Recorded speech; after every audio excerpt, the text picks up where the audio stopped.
Hey everybody, John Paul coming at you from CPAC here at GOUSA for the OppScore. I'm here with Christian Castelli, ran for Congress in North Carolina's 6th District in 2022, and is going back up for the fight in 2024. Thank you for running, and thank you for standing for America. My pleasure, my pleasure. Yeah, so we ran in District 6 after a very long and contentious redistricting. You know, North Carolina redistricted twice in the middle of the race. In the middle of the race? In the middle of the race. When the maps were finally settled, it was a 7-7 court-ordered map by a special master of the court. And it's essentially a 7-month primary and general after the maps were settled. Wow. Yeah, so it was a tough go. We started to run in a heavily Republican area to backfill Ted Budd, who ran successfully for the United States Senate.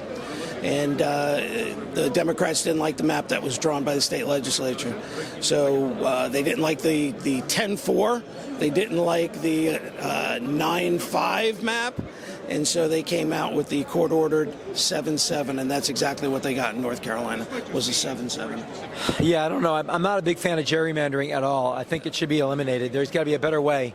Only in America. Other countries don't play politics with their districts like we do in America. But anyway, I'm glad you ran. I'm sorry you didn't make it this time. And I want to just hear from you, like as we know, we talked a bit about the scoring system we have, right, because this is meant to help you and everyone like you win, because on the issues, and you may be surprised to find this out, but in fact, I should just ask you the question. I ran for Congress in the bluest state in the country, in Massachusetts, and I found out that on the average, on the issues, people were more on my side than the other guy's side, even in the bluest state. What do you think the average person, on average, on the big issues that people care about, what do you think the numbers are of how many people are with us, with the populist majority on the issues? Yeah, I would agree with you. You know, I took 3 of the 4 counties. Three went red. The 4th, I won the perimeter, and I lost the heart of Greensboro, and it was largely a demographic issue, where certain demographics vote certain ways, time and time again. Although if you sat down and had a conversation with them one-on-one, and you asked them a series of questions, they'd come out and it would agree with you more often than not, and they would actually probably be Republicans. So the number is 80%. We use the number 80% because it's 70, 80, 90% on the big issues that people care about. Like healthcare, everyone says, you know, neither side I think has a great score in healthcare. They're both extreme, but the number of people that say they want Medicare for all is a pretty decent number. Oh, it sounds good.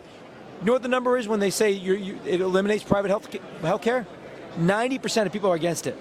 90%, 9 out of 10. So on the issues, we have about 4 to 5. So that's what we did is we created the opportunity score, the OppScore. Stands for the opportunity. People want more opportunity, not less. And on the issues, we rate where people stand versus where does the candidate stand versus the Constitution they swear on, and the people they're sworn to serve. That's it. We say it's not red versus blue, it's them versus you. What do you think about that message? Well, I think it's a perfect message. Much like you, I got all the law enforcement endorsements. And so crime is at an all-time high in the state of North Carolina. In Greensboro, thank you to the radical left. In Greensboro, in particular, because of their policies. The police department was down 300 officers. They can't find anybody to take the job. So all of a sudden, you know, nobody wants to be a police officer. They take early retirement.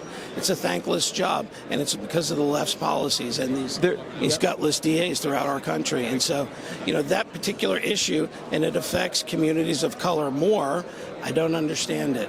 Yeah, well, anything they do makes things worse. Everything they touch, the handouts they give people make them more dependent and make their lives worse. Black Lives Matter, fighting for Black Lives, it sounds good. The words Black Lives Matter sound beautiful. The words sound great, but what they did, they destroyed Black lives. And everything they did, gays, you know, LGBTQ, that's homophobic. It's actually anti-gay. No one knows that. It's actually an anti-gay, homophobic movement.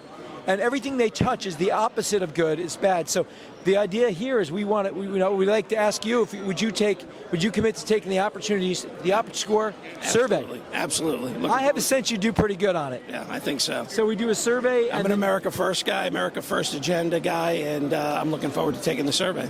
Well, we'd love to have you take it, create your score, but you know it's a living score, so it's not just going to be set up, forget it. We're going to have raters looking at your record, your positions, money trail, and we're doing that for sitting members of Congress and all over government. So the idea is eyes on them. Sure.